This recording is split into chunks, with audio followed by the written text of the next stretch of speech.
नोवा करहड़ कपट ऑक्तो रे ओड़ा रे तहन में बचाव रे तहन में ओड़ा रे तहन में बचाव रे तहन में stay home stay save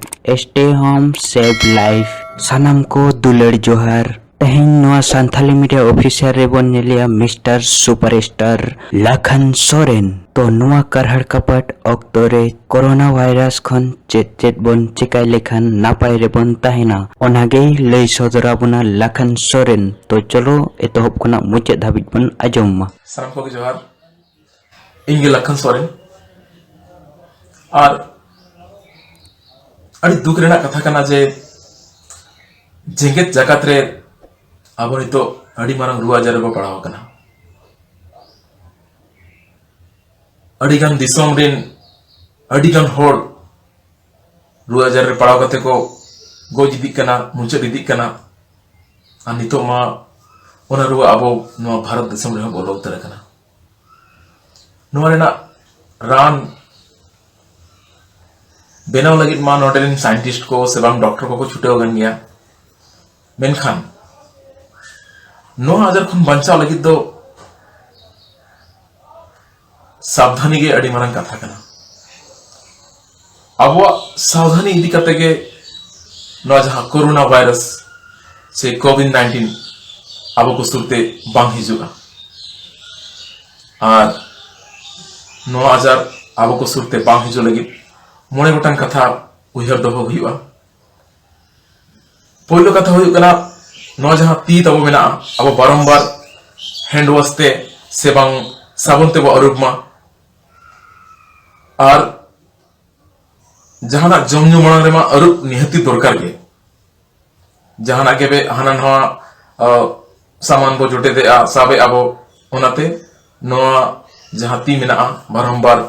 no सफा दरकार कना दोसर कथा हुई कना जखन अब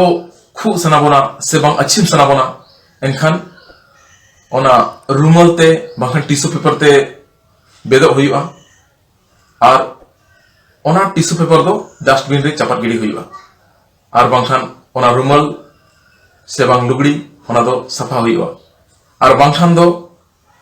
नोंका मोचाते बांग बेट कते नो नोंका कते बो अच्छी मा बांखान बो खूब मा होड़ सामान ते दो नासे मा तेसार कथा तीते अबो मेनहारेना पार्ट जेमन में मु मोचा नोआ को एकदम अलग जटे दो मा और बांखान नोआ मा नेलो जिनिस मा बांग कना जे तीरे लगाव कना से ओकारे लगाव कना जदि नेलो जिनिस ताहे को एनखान मा नोआ खन बोतरना कथा के बांग ताहे को अबो जहां से रे कुदो बना अबो ओना खन संगिंग मनिरा मेनखान नोमा वायरस कना नेलो जिनिस मा बांग कना पुनिया कथा हुई कना अब डिस्टेंस बो मेंटेना होड़ तलारे संगिन संगिन बो ताहेना सुर सुपर बो ताहेना डिस्टेंस मेंटेन हुआ और मुचाद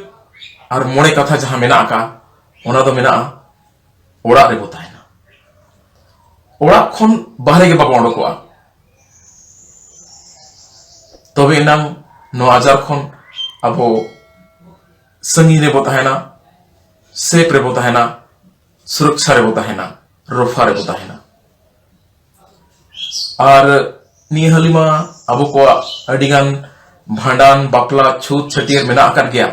मेनखान खेरवाल बोहा मिसी को ठेन अरदास निहर मेना आका जे जहां तिनक गे भांडान बापला छूत छटियर मेना आका नितो दो वो थुकुम हताड़ा इक हताड़ा बो नितो दो ना को दो बांग बो कोरा हताड़ा चेदा से भीड़ रे तहन गे अड़ी मारंग गुनाह कई हुआ